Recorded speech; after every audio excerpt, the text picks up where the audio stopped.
હવે મારે આ વિશે કહેવું જ પડશે.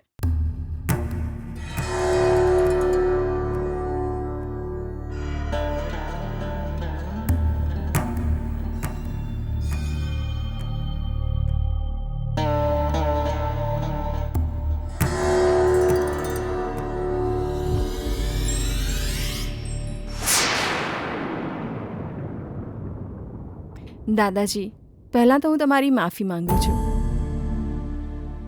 જાનવી કાકી, ચીકુ, કાકા, ગમે તે વાત હોય હું તમારી સાથે શેર કરું છું, પણ આ વાત તમારાથી છુપાવી એટલે તમે મારાથી નારાજ થઈ ગયા છો એ મને ખબર છે. ઓહ ગ્રેની, વાવ, નાઇસ. હા તો મારો પીલો છે. દાદાજી, આનું નામ વિજય છે. બહુ મોટો બોક્સર છે. મને એના વિશે ખાલી આટલી જ ખબર છે. એક દિવસ ટીવી પર એની મેચ જોઈ અને હું એના પર ફિદા થઈ ગઈ. દાદાજી, પહેલાં તો મને એવું લાગ્યું કે ખાલી એટ્રેક્શન છે, પણ એક દિવસ અચાનક એ મારી સામે આવી ગયો. પછી હું તાક છોડી દઉં, મેં ઝડપથી એનો ઓટોગ્રાફ લઈ લીધો. હવે તો એ રોજ એકાદ વાર મને મળી જાય છે. પહેલા તો મને લાગતું હતું કે કોઈ ઇન્સિડન્સ હશે એટલે હું ચૂપ હતી, પણ હવે અમારા બંને વચ્ચે કંઈક કનેક્શન હોય એવું લાગે છે. અમે આપોઆપ જ નજીક આવી રહ્યા છીએ એવું લાગે છે. જ્યારથી એણે મારી જિંદગીમાં પગ મૂક્યો છે ત્યારથી લાગે છે કે એ મારી સાથે જીવનભર રહેશે. મને બહુ સ્ટ્રોંગ વાઇફ ફીલ થાય છે દાદાજી. એટલે મેં એક ટેસ્ટ પણ કર્યો હતો. હું કામ વિના ઘરની બહાર નહીં નીકળું અને રૂટીન પ્રમાણે જ કામ કરીશ. જો એ મને એ દિવસે મળી જશે અને મારી સાથે વાત કરશે તો પ્રેમ પાક્કો. તમને બધાને મારી વાતો બાળકો જેવી લાગશે, પણ સાચું કહું છું. તમને ખબર છે કાલે શું થયું હતું? કાલે રાત્રે 12 વાગ્યા સુધીની ટાઈમ લિમિટ પણ રાખી હતી.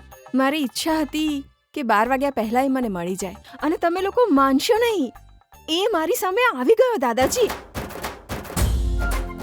આપણા ઘર પાસેથી જ આઈસ્ક્રીમની ગાડી લઈને જઈ રહ્યો હતો.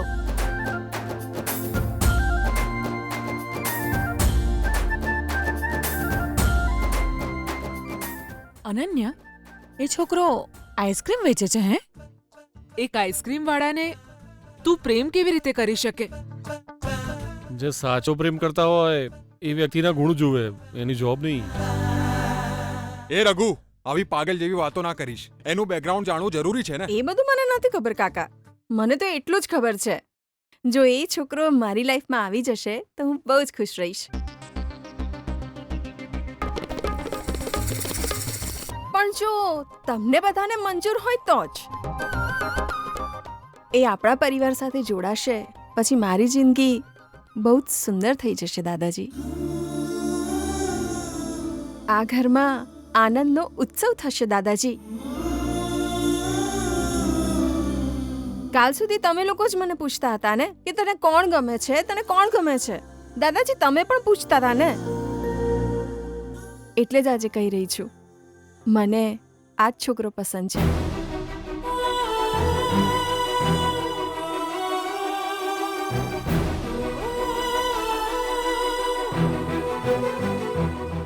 મને જે પણ ગમે, ભલે ગમે તેટલું મુશ્કેલ હોય, મારા દાદાજી મને અપાવે જ છે એ મને ખબર છે. એટલે આજે મહત્વની વસ્તુ માંગી રહી છું દાદાજી.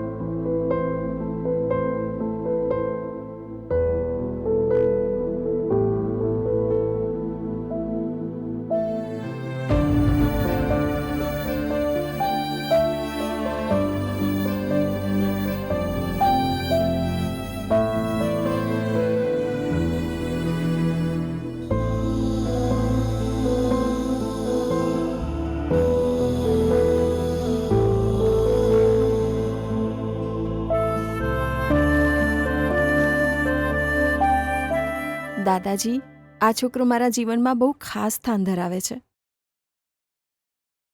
મેં કહી દીધું. હવે તમે શાંતિથી વિચાર કરજો.